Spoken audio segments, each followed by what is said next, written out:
We welcome you inside the steam room as season 4 continues. Yes. Ernie Johnson and Charles Barkley. Thanks for being with us today. We're going to be talking World Series. Yes.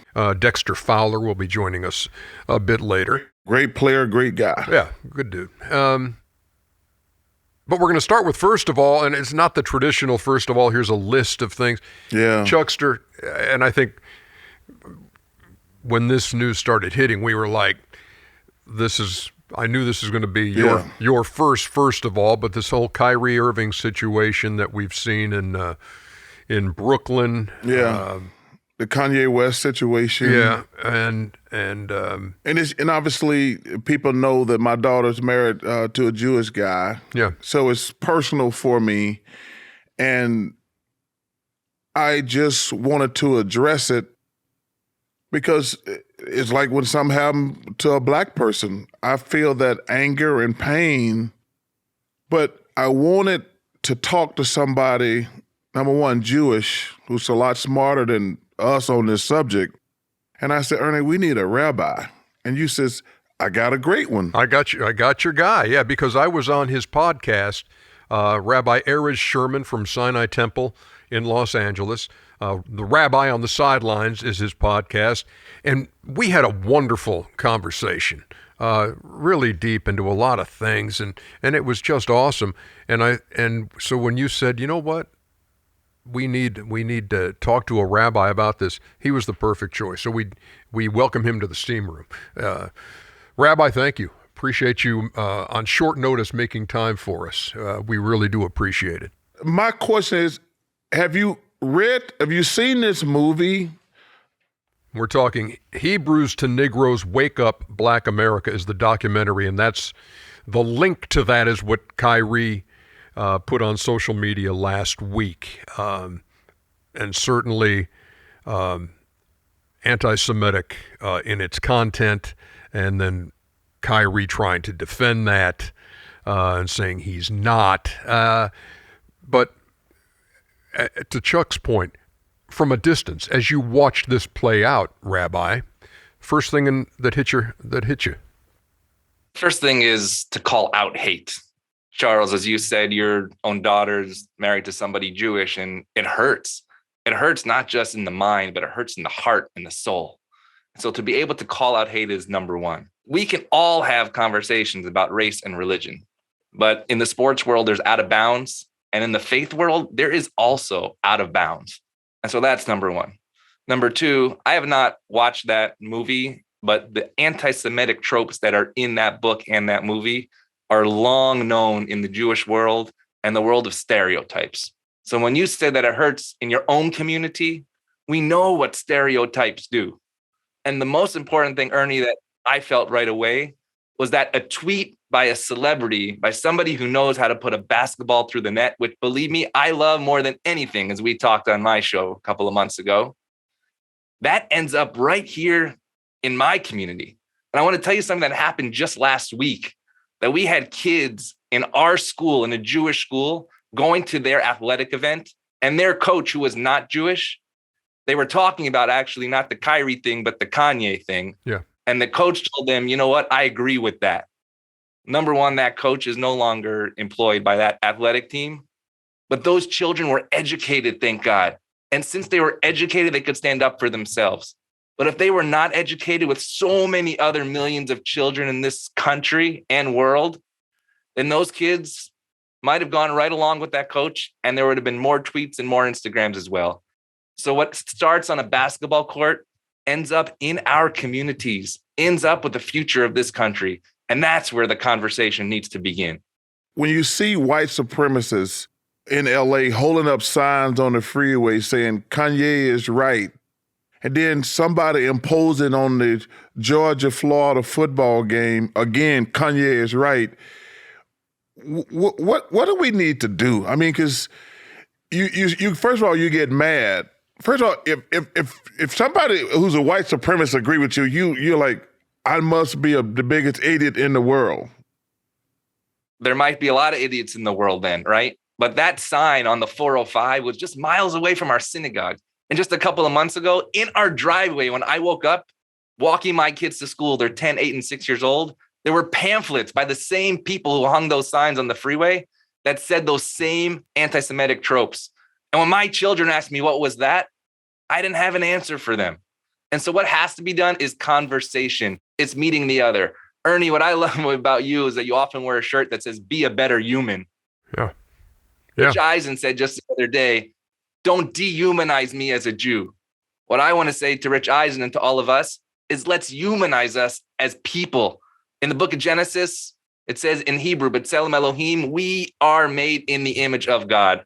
It is time for each one of us to see that image, who we are in our hearts and souls. That has to start now. It has to start young. And the reason that I love this show is because it has to start in the sports world. Sports and faith intersect in a very deep way. The only reason I know Ernie is because I had a love of sports, but I realized he had a love of faith. And that has brought so many people together. And I know it has the power to continue to do that as well. You see, anti-Semitism is on the rise. Mm-hmm. You see, Asian hate is on the rise. And clearly, we got some things going on in the Black community, especially with policing.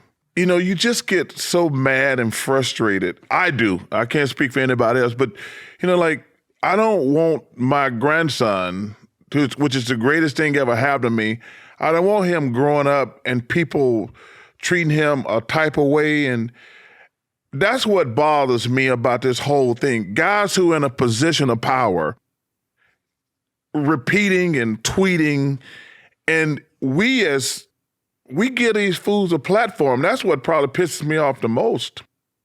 Somebody once told me that when you tweet for nobody, you tweet for everybody. And I think that's so true.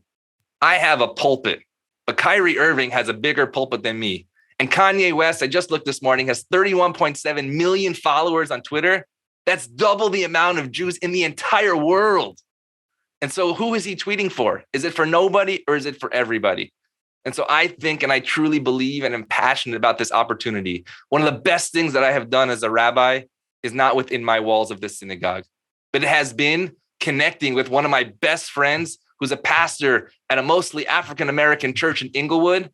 And how do we come together? On the basketball court. We did a community camp for the LA Rams. Everything is sports oriented because at the end of the day, when riots happen, when police acts happen, I call him not as a fellow pastor, but I call him as a friend. And now he has called me. And so we have built a relationship that we might have differences in so many different ways. We serve so many different communities, but we are in the image of God. And we know that that is the end of the day. If you were face to face with Kyrie Irving, what would you say? I would say, come into my synagogue, meet my children, learn about us as a community. We have 3 gyms in this beautiful facility here. Play basketball with us. Teach our children what it means to be a human being in this great country of America. And then I think good things can happen. I remember last year I said something about, on the podcast, I said, I did not like what Ice Cube said. I did not like what Nick Cannon said. And I told him, I said, man, we as Black people, we know racism. We want people to have empathy. And they're not going to have empathy for us if we're insulting other religious groups. And that's the thing that bothers me most. I know it's tough being Black. I know it's tough being Jew. It's tough being any minority. But if minorities don't work together and just pick on each other, call each other's names, make these stupid stereotypes, we're never gonna heal. I mean, this stuff been going on for hundreds and hundreds of years. But when you throw gasoline, which is what you do when you say stuff like Kanye and Kyrie, when you throw gasoline on the fire, it's crazy.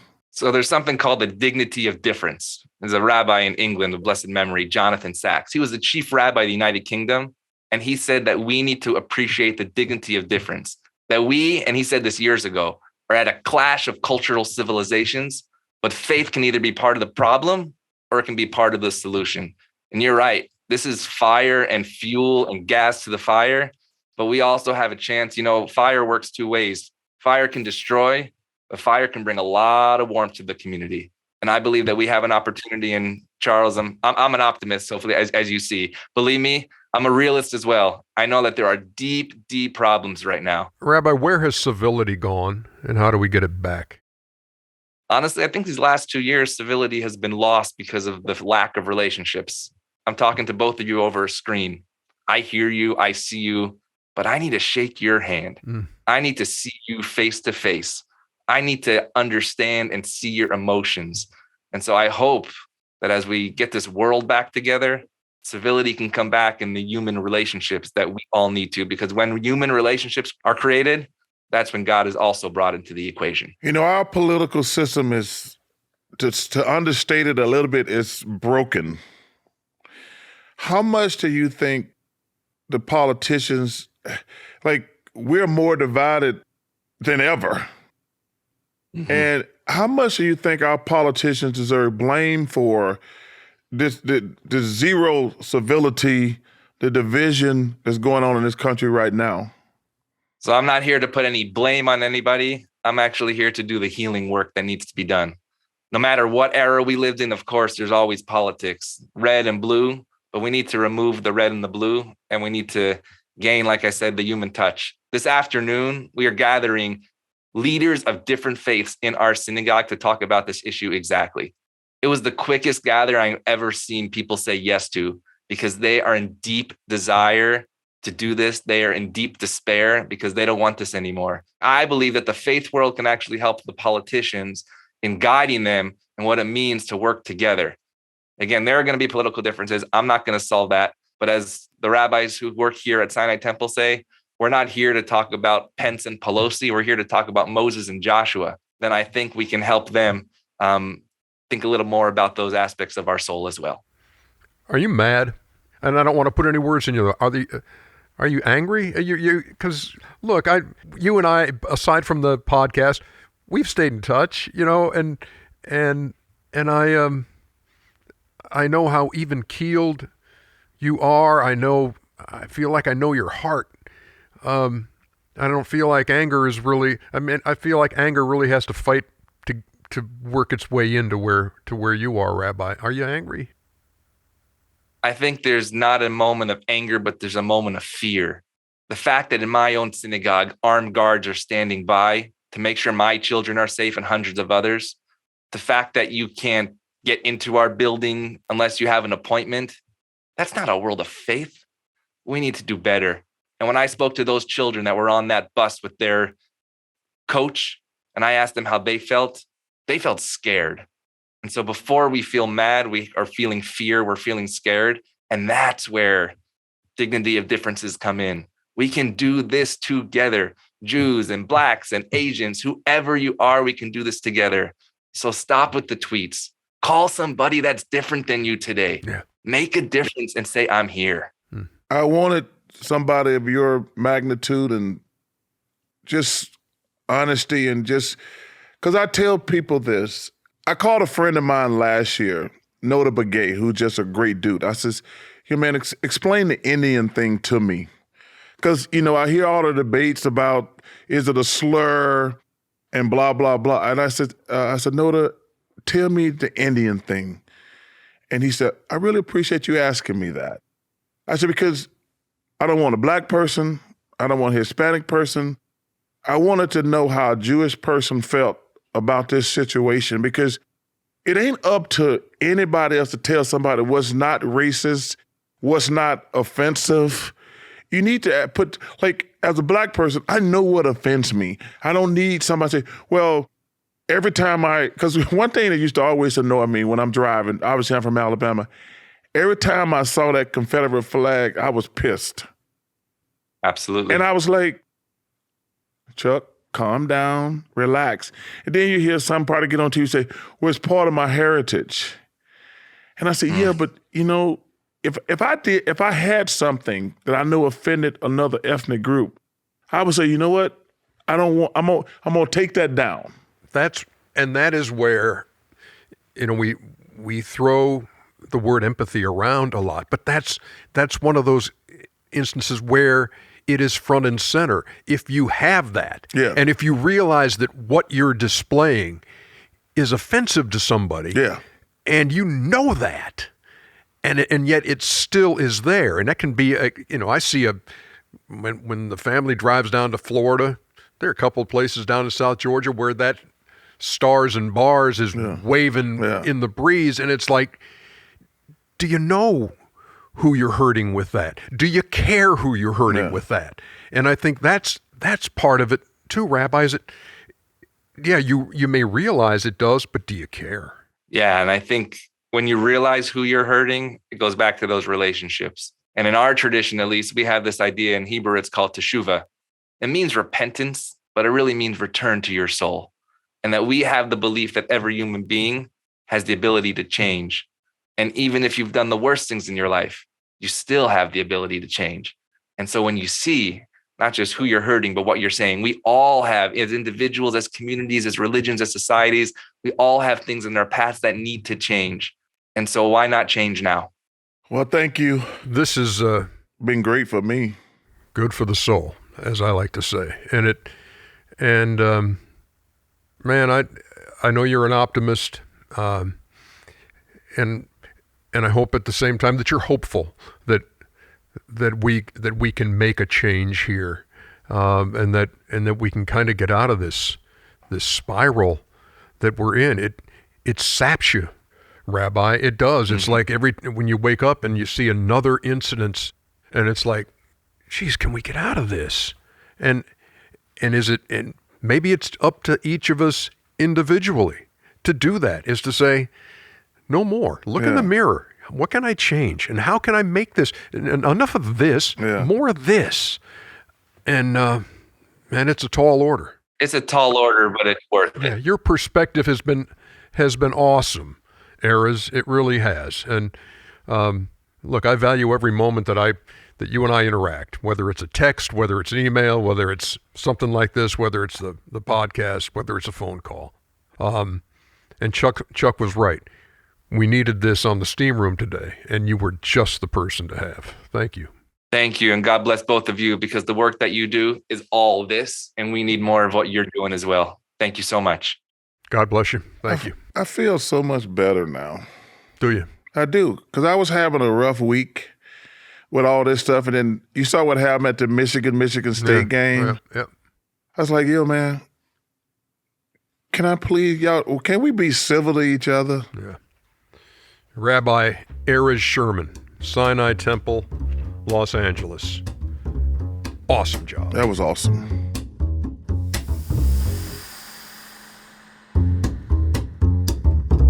Back here on the steam room. Oh, yeah. Game 3 of the World Series will be played as we speak tonight in Philadelphia after the rainout on Monday. Man, it's going to be so raucous there. It is. Undefeated. Yep. At the bank in the postseason. It's been crazy watching how crazy that crowd's been. Yeah. I can't wait for tonight. You're not going to shoot one of those buttons off of that jersey over here and hit me right in the eye, are you? Glad I wore the glasses. Shout out to my girl Bunny, who works for the Phillies. Yeah. I asked for a triple X. She said they didn't make triple X, so I got. These are baseball players, man. Trust me, there's some fat baseball players, catchers and relief pitchers. So you're. What about Bartolo Colon? Yeah, this is true. Kyle Schwarber probably wears a double X then. He got to be because that Reese Hoskins that you're wearing right now. Listen. Buttons don't exactly look like that on Reese Hoskins. Just got to suck it in, Chuck. Just suck it in, Chuck. You just got to get through the day. We only have one rule for our guests on the steam room, and that is keep your towel on. And so that message goes out to Dexter Fowler, who joins us. Dex was on several of our shows during baseball season. I was texting you. I was watching. I know you were watching. Dex, tell me the truth. How are you shocked? We started with the St. Louis Cardinals. Then we go against the Braves. How improbable is this run by my Phillies? You know what? It's surprising. It is surprising. I will tell you that. But, the hot team, you know how it goes, the hot team. In the playoffs, it's a dangerous team. But I told everybody before, and I'm sorry to break it to you, Houston's going to win, man. I am torn. I'm not going to lie. I'm torn. I'm pulling for the Phillies, obviously. But if Dusty Baker, who's one of the great guys in baseball, his great guys, if he could get over the hump as a manager, I would be at peace with that. Absolutely, and I love that story. You know, obviously Dusty managed against me, and I've always loved Dusty, and to see him, you know, he's the only manager with 2,000 wins that hadn't won a World Series. So yeah, he gets over that hump. I'll be really happy for him. So it is 2-3-2, right? Yeah. Okay. It is 2-3-2, Yeah. and the rain up maybe helps with when you're talking about Nola and Wheeler and availability and that kind of thing too, as the series goes on. But man, that game 1, Dex. Look, Houston comes out and smacks him right in the mouth, and it's like, this is not going to, if you're thinking that it's going to be the St. Louis series and the Atlanta series over again, here we are. And man, that comeback was impressive by Philly in game 1. Oh, it was crazy. I was watching the game. I was like, there they go. You know, Houston, and they came right back too. You know, usually it takes a few innings, but they kicked them right back in the mouth. It was awesome. It was like a heavyweight fight. But the good thing about all that is you got both teams are flexing on each other. So the next game, especially at home, I mean, the Houston, they did that at home, jumped out. It's hard to do that on the road, but I love that about baseball because you got 7 games, and 7 games, it'll prove to see who is the best team. From your experience and all those years playing in the big leagues and playing in the series, and tell the average baseball fan out there what this stage is like. It's another season. You know, you go in and it's like, okay, we made it to the World Series. And then you get in there and it's like every game feels like it's 15 hours. It's taxing. So, like, even to have an extra day off, that's going to help everybody's mental. Going back a week ago, Jose Altuve, who's one of the best baseball players in the world, is 0 for 25. How's that happen? How does that happen? I'm going to tell you this. I've been there. Hey, but you know what? You're only as good as your last at bat. And this is just to think about it, like Altuve has done nothing, and they've still been winning. And that's one of their best players, if not one of the best player on the field. And he has been doing nothing. If he starts hitting a little bit, this team could just go, psh. And you got Kyle Tucker starting to. It's like Trey Mancini hadn't done anything. You know, if that guy jumps back in the lineup and starts hitting and does what he normally does, I mean, this team it's a complete team. But the Phillies, you get hats off to the Phillies because they, like I said, they've had it's fun to watch. It's fun to watch the Phillies, the fighting Phillies. They never give up. They play 27 outs, and it's good to see. Because you never know from one game to the next too. It's like, okay, Bryce Harper. Okay, JT Realmuto, Rhys Hoskins, Gene Segura in the postseason for the first time after 3 billion games in the big leagues and not getting there. But they do, man, up and down that lineup. They have guys who can get it done, and they've been getting it done in key spots. Well, Bryce Harper Schwarber and Harper have been guys who had the biggest hits this entire playoff run. I mean, when he hit that 2-run homer in the last series against the Padres, and he was like built for that moment. You're like, oh, he's got that gene where he like, oh, I want to be there. Realmuto in game 1. Yes. I mean, had the big ribbies early, and then as Pedro likes to call it, the Ding Dong Johnson there in the 10th inning. Yeah, there's a lot of dudes in that clubhouse that can get it done.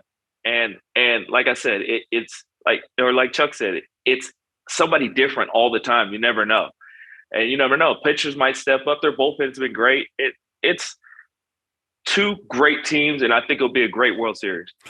You know, you look about, I'm trying to think, it's probably been 3 months ago. The team is in disarray in Philly.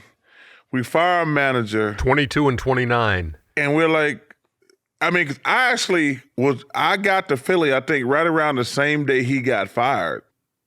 And I was like, oh, man, the Phillies, it's going to be a long year.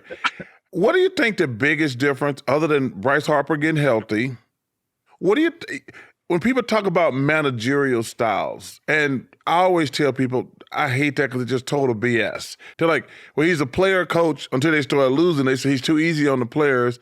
when they're too hard on players, they say, well, he's a disciplinarian. But when they start losing, they're like, he don't have enough discipline. So what's it like? What's the best manager to play for, in your opinion? It's kind of a double-edged sword, like you said. I think, me personally, is a player's coach, right? That's going to let the guys strive. That's going to let the guys go out and be themselves, right? But at the same time, protect the guys on the other side, right? Because the media is going, they're going to, and, the best managers that I've had, they've jumped in front of that media and protected their guys, and really believed in their guys. And that's all we ask for as professionals. I mean, I'm sure it's the same way in basketball. But, with the Phillies, I think a change in scenery. I think that it kind of like jolted them, right? It's like adrenaline, right? I've been part of 3 managerial changes in the middle of the season. And, it's kind of shocked the system. Like, oh my gosh, like who's next? We got to get it going. And I think that's what the Phillies did. So hats off to them. Yeah, hats off to Rob Thompson. I mean, he's done a fabulous job. And man, Dave Dombrowski has did it. He's got a magic touch. He does have a magic touch. Best player you played with? Best player I played with. I mean, you got to go Shohei or Trouty, right? They're the best in the game. They're okay. I mean, those are pretty big names. I would like to see them in the playoffs. I feel for them. So would a lot of folks out there in Anaheim. Yeah. Right. You have generational talents like that, and not be in the playoffs is a shame. It is frustrating. I know Mike Trout a little bit. I got a chance to meet Shohei a couple years ago when I spoke to those guys at training camp. It's such a team game, but it's frustrating when you got the best players in the world not even close. Like this was Bryce Harper. I didn't realize this year he hadn't won a playoff series. Because they interviewed him. He says it's great. He says it's great to finally win a playoff series. How frustrating is it to be a great player and not even be relevant? Well, you know what? It was funny because I talked to Barry about this, because Barry's my mentor. I worked out with Barry. Barry being Barry Bonds. And Barry was like, man, you won a World Series. That's the only thing that I wanted to do. I always wanted to win. And you got a chance to do that. He said, I've won all the awards, but I wanted to win a World Series. That's the one thing I wanted to do. And he goes, but like you said, it's a team game. He goes, I couldn't do it myself, although I tried. And he had one of the best series ever. Yeah. In playoff history. And I mean, that's all you want, with Bryce and with all these guys like that. That's the mecca. Like you want to win a championship. What's the feeling in that moment when you've won it all? You know what? It's your emotions take off. I started crying. I'm not even a crier, but I started crying because that's like it's surreal. It's like, did this really just happen? Did we really just win it all? Yeah. Because you dream about stuff like that, and to finally do it, it's just like you take a deep breath. And I'm getting goosebumps right now even talking about it. What are those moments like after you've jumped around on the field, after the trophy presentation, after whatever has gone on in the clubhouse with champagne and whatever else?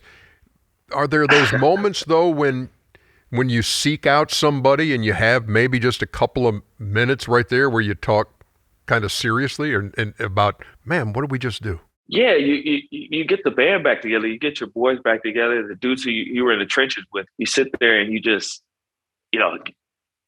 hang out, and talk about, like, remember back in June when we were here? I mean, like the Phillies, like they could look back and say, remember we were back and our manager got fired and we were down here and, we had that talk in the clubhouse. There's always that moment where and it changes the whole trajectory of your season. I was watching Dusty the other day. This is the first time since, I want to say, the 30s, there are no Black American-born players in the World Series. What can we do to get more minorities involved in baseball? Man, I don't think we can do one thing. I think it's the culture I think the game is just, it's been too slow. They haven't seen enough of us out there. of African Americans out there to look up to and say, I mean, there's obviously we're out here, but like on the biggest stage, there's nobody. There's no African Americans, and I think we just need to get in the inner cities and have more African Americans be a part of the media, right? Post the Mookies more, post the Aaron Judges more, the McCutcheons, everybody, post them just so they can see that there are people that look like them up playing baseball. Yeah, Dex, I mean, I'm sure when you were growing up, there were guys that you looked at and said, that's what I want to do. That's where I want to be. And so when you think about that right Absolutely. now, and you think about this at this point with the spotlight shining on the World Series, black kids sitting at home is like, I don't have nobody to watch. Like, why? Like, yeah, I don't. And who am I rooting for? Who's the guy who's going to kind of make me say that's what I want to be? And at the same time, it's also the game itself, as you referenced. It's like when you compare, do I want to play this or do I want to play this? That might, and I'm going to sit down and watch a game, and here we go into 4 hours, and I could have watched 2 NBA games in that time. Exactly. And the culture, like I talk about it all the time, like the shoes, like everything about the game. Like it's just so blah. It needs, I think you got the NBA, you got the NFL, like the uniforms, like all that. I think that plays a big part too in the youth in general. And I think that's how we're losing the youth. The thing I hate the most about baseball right now is the shift. What the hell? Just bear with it for a couple more weeks. I know. That's all you got to do. It drives me crazy. Uh-huh. It drives me crazy watching a baseball game and the guy hits into the shift. I'm like, that's like cheating. And I'm glad they're going to ban it next year. Or guys should just learn how to bunt just to piss them off. I mean, that to me would be the best way to the other way. Yeah, I mean, and we've heard that. I mean, it's like, should you change the rules or should you change your approach at the plate? So you're going to do that to me? Then, I mean, there were some who were in that camp who said, hey, you just adjust to what we're doing out here. But I do think eliminating the shift will get back to here's the way you play shortstop by Ozzie Smith. Yeah. I think it's going to pave the way to seeing some great performances by infielders across the board, because you got to play your position now. You know what? But I'm going to tell you this. But like, okay, power is on the pull side, correct? Yeah. Like most people, they have power on the pull side. You're not getting paid for hits anymore. You're getting paid for power. So guys are trying to put balls in the stands. Yeah. They're trying to hit. They're trying to slug. So they're moving everybody over there. I mean, you look at guys that are getting 200 hits and it doesn't matter because they're not going to get paid unless they're slugging. I mean, that's how they're paying guys. Slugging, OPS, and that's it. And exit velocity and all this other stuff. I think that ruined the game more than the shift, honestly. So if you're a general manager and you got some good money, who are your top 5 free agents this summer? I mean, Judge's got to be number 1, right? Yeah, I would say the guy wearing 99 is probably on that list. That guy's got to be number 1. 2, I would probably go, I mean, depending on your need, I would go with Correa. Yep. Or but I think those two. You got a lot of guys. Trey Turner's out there. Trey Turner. Yeah. Yeah. It depends on what kind of game do you need, right? So you got obviously Trey Turner and Correa, but those are 2 different games, right? You got a really speed guy. You got a savant in the infield. Like it's, I don't know where you go. There's a lot of tough decisions, but I know one thing. They're going to have to back the Brinks truck up for a lot of them. Yeah, I told somebody I was doing I was actually working with Buster Olney on his podcast, and I said, hey, the 2 best jobs in America right now are Aaron Judge, agent, and Lamar Jackson's non-agent. Because they're going to have to, them boys going to get so much money. It's going to be crazy. They're going to have to get them like Manhattan, the Bronx, Left Rack City. You think Judge stays with the Yanks? I would like to see that. I would like to see that in him throw that C on his chest. They have to. That dude is. I mean, you're gonna have to sign him for a long time and a lot of money, and the dude has earned that. He has. He bet on himself. Without question. It's hard to say no to $200, $300 million he did. It's like, no, I'll wait, get $400 million. Yeah, exactly. And then delivered.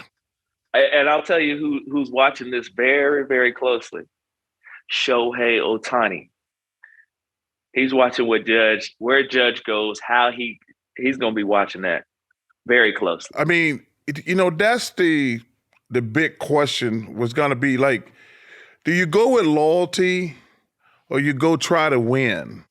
Like, that's probably going to be his biggest decision because there's going to be a bunch of teams, or well, not a bunch, going to be a few teams want to sign him. Are you loyal to your team or you go where you can win? Because they're not close to winning. I think he goes to win. I think the best of both worlds, man. Obviously, you want, and he can do that. He can go to a really good team or a team that's in the position to win, and he's going to get a lot of money to do that. So I don't think. I mean, that's going to be maybe the most sought out free agent ever in the history of baseball. I agree. Yeah. Well, Dex, you say the Astros are going to win. I'm with you on that too. I mean, before the series started, two wrongs don't make it right. No, I'm just saying they've been the most. I think they've been the most complete team, and it would be a stunner if the Phillies won the World Series. I think you have to admit that. I just joking around with the baseball guys in the studio. They asked me one day. I said, I think the Braves gonna win it. I didn't even think we would beat St. Louis. To be honest with you, yeah, I'd have to go there in a I said series, we got to, and then we beat St. Louis. Then I'm like, well, we can't beat the Braves. Then we shocked the world beating the Braves, and then I'm like, man, this is a pick'em series against the Padres, and they beat the Padres, and now that was crazy. Wasn't it crazy? I didn't think they were going to beat the Padres either. Did it really? I thought it was easy. I didn't think they were going to beat the Padres. I thought it was easier to beat the Padres than the Braves. The Padres, I felt like were hot right then. I was like, oh, the Padres, they beat the Dodgers. I'm like, oh yeah, the Padres, they feeling real good right now. Oh, so question right there. So I'm glad you brought up Padres. But the Braves, Dodgers. Is the playoff format fair? I like this format actually, but I want to see the top 8 teams, no matter the division. Like it doesn't matter. The NBA does what they do. Top how many teams? You got we do 8 in each conference. 8 in each conference. Yeah. I'd like to see that. The thing was, I saw the guys on TV talking about it.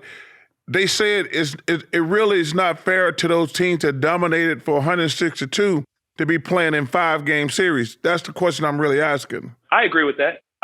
Like I said, I think it should be the one plays 8, and you keep going like this until the best man wins, and then you go at it like that. And that would also eliminate the 5 days without playing while other teams, I mean, because I don't think you can overstate that. I really don't. I mean, when you have teams playing a wild card series and somebody gets hot and somebody feels great and all of a sudden it's like the Phillies, they're like, well, we just beat the Cardinals and we're rolling right now. Yeah. And now let's break this team out of mothballs. Now you play this team. I have an issue with that much distance, that much time in between the end of the season. And that's your reward. You have a bye, but you also, it's either you have to do something about that or teams themselves have to learn from this past year and say, this is going to be our approach in those 5 days. Yeah. We're going to do this to try to stay a little more game sharp, whatever that might be in terms of your AAA guys or whoever you got, and say, hey, we're playing games. Yeah, we want to face decent pitching. We don't want to just be facing a machine here for 5 days and then jump into the box against Zach Wheeler or Aaron Nola. Yeah. Right. Well, then you look at it, and every game counts, right? Like no matter who you're playing in their division, like if you win your division, you're just like, hey, whatever. You win it early, like the Dodgers won it super early, and they're playing guys that just like, hey, let's put other guys in here. But you still want to be the number 1 seed, so you play the 8 team. Yeah, I love that. Like let's play. You got to play 162.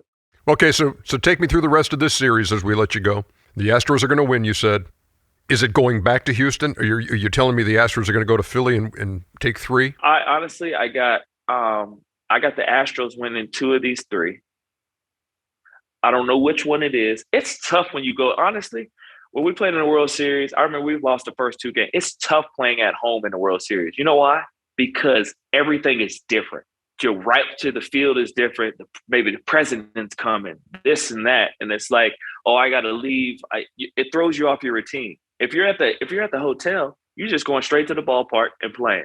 You don't have to worry about the route to the field. You don't have to worry about, I got to be here an hour earlier. Now I'm sitting around. It was tough. It was tough to get adjusted to just because everything was different. And I think Philly will win 1 of the 3 games, and then they'll go back to Houston, and Houston will win. Well, hopefully you're wrong. The last time we were the Phillies, what was that, 2009, my rookie year? Remember you came in the clubhouse? Y'all came in the clubhouse? I was playing with the Rockies. I got booed in Philadelphia, as a matter of fact. Welcome to the club. I'm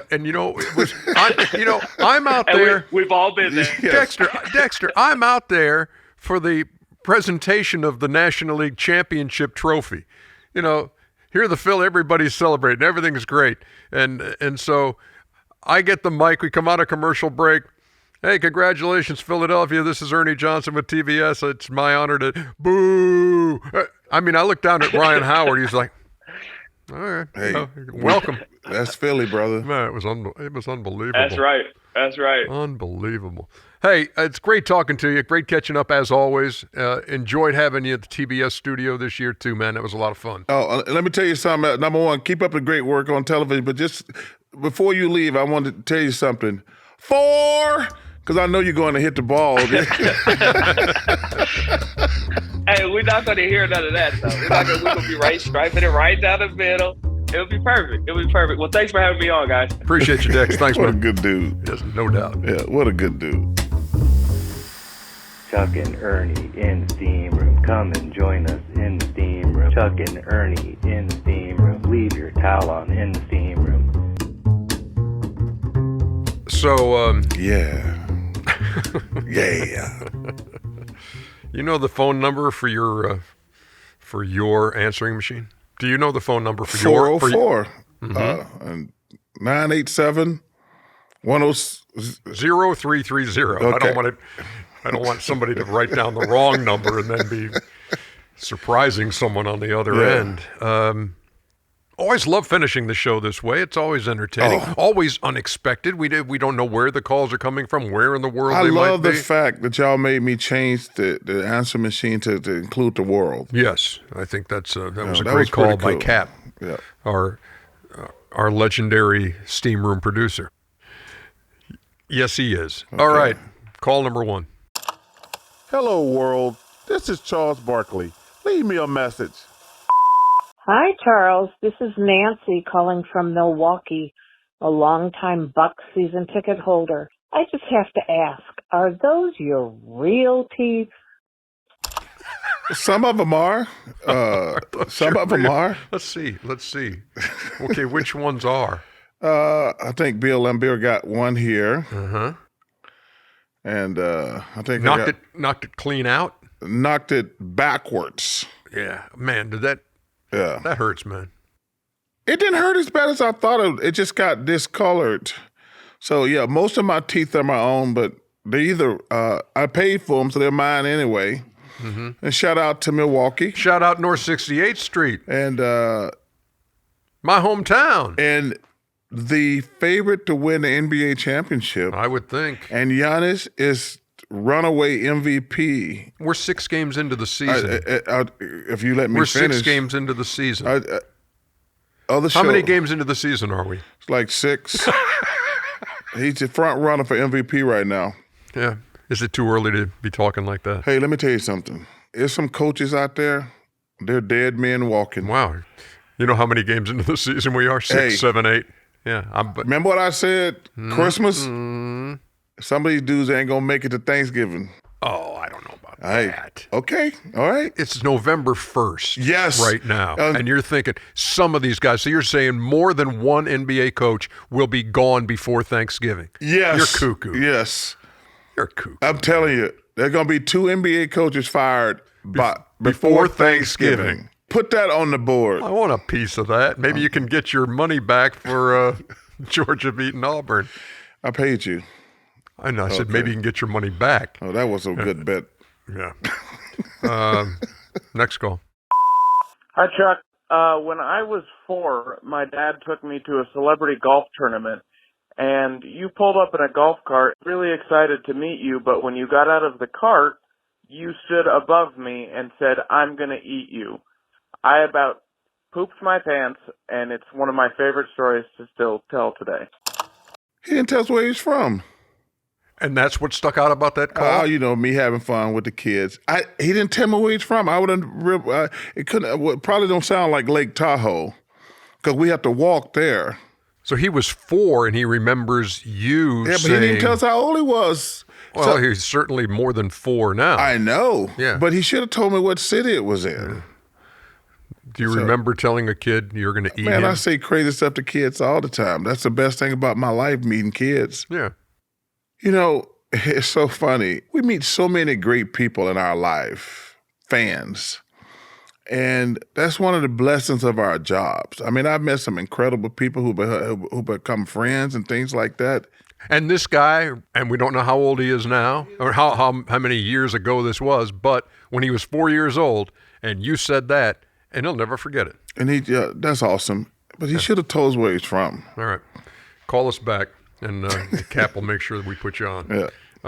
And he's going to call back and say, Chuck, it was in so-and-so. Boom. Yeah, And he's going to hang up. Yeah. All right. Next call. G'day, fellas. It's Stav here, original oil steamer. Yeah. Man, I'm excited. When the NBA is back, it means the steam room is back.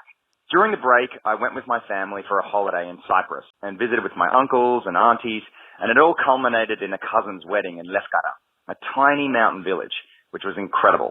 It was a reminder to me of 2 fairly obvious truths, but something we can lose sight of. All right, 1, family is the most important thing. I'd almost go as far to say that it's the only thing that matters. And 2, traveling is so much fun. Now, Chuck, much has been made of your new contract, and congratulations, by the way. But does this 10-year deal mean that Charles Barkley's big retirement world tour is over? Say it ain't so, man. Surely you can fit a few overseas trips along the way, mate. And if you do, Cyprus is highly recommended. Have a great season, guys. Stav. Oh, man, Stav. First of all, I'm dying of thirst waiting on the beer he promised us 10 years ago about. How many years have we been? How many years have we done a steam room? 4. This is our 4th year. And he said he was going to get us I think some beer. that was the first year that the beer and he promise said was made. the beer. So don't worry about it. My throat is dry.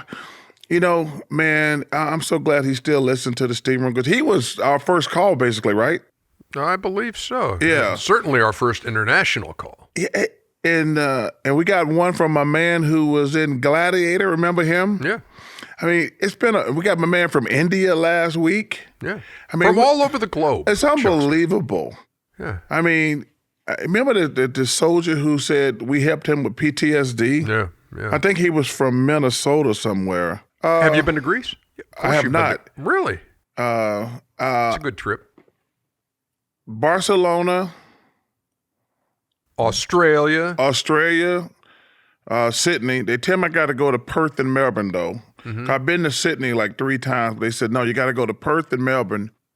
I love Munich, Germany. It's one of my favorite places in the world. You went there for Oktoberfest, didn't you? Yeah, and no, actually, I told America that story, how stupid I am. I've been trying to go to Oktoberfest for the last 5 years, guys, and every time me and the girl who runs my life are trying to find it, we didn't realize it was in September. So, first of all, the German people got to fix that. That would be a.